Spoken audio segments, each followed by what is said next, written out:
Hey, Mike Callahan, great questions submitted out of one of the Facebook groups of how often should I be looking at my financials. So I'm going to dial into this in a little bit different approach than the actual question itself. Is I'm going to take a look at, before we look at how often we should look at, is how often are you actually reconciling your books, whether it's in-house or a bookkeeper. At a bare minimum, those books should be reconciled on a monthly basis, be ready by the 10th, at the latest the 15th of the following month. So if I'm in September, by October 10th or 15th, I should have my books completely reconciled.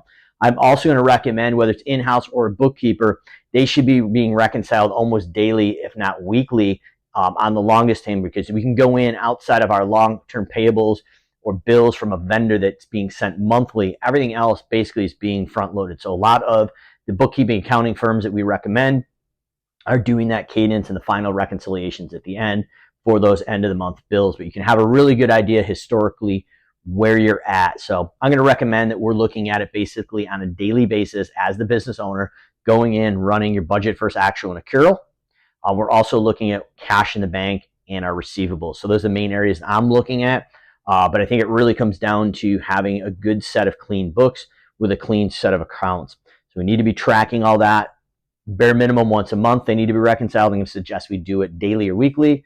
Owner should be looking at that. If it's a daily cadence, the owner should be looking in there every day before we start.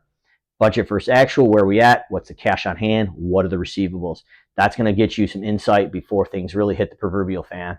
If things are going sideways, you can actually start to tweak things mid-month versus waiting to the end of the month, seeing what happened, and it's actually too late. So really important. I know it's not the thing that most business owners want to do, but that is going to be your key to success. If you can pull that cash flow lever and be able to see budget versus actual, and most importantly, labor, if you're on or off, that's going to give you the keys to insight and bottom line.